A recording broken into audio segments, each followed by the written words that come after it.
in the intel community warn that the CIA could be behind efforts to meddle with the election. Here's one America's Pearson Sharp.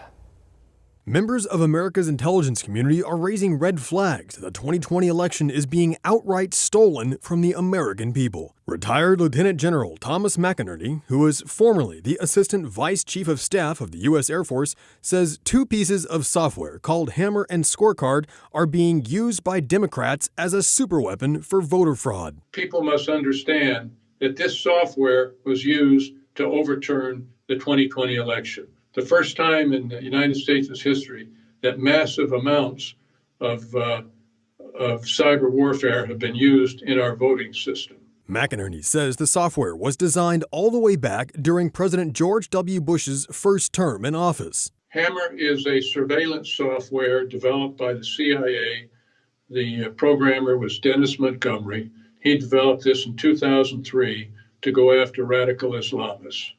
Scorecard is a program that was developed for CIA that manipulates voting booths. McInerney explains Scorecard was intended to overturn elections in foreign countries to install leaders favorable to the United States. But then, under Obama, it was turned to an even more sinister purpose. Well, that was done by the Obama administration 2 weeks after Obama came in 2009, February 3rd to be exact, moved it out of CIA into a secret skiff in Fort Washington, Maryland. And then they started listening on U.S. citizens to include chief justices, prominent Americans, politicians, etc.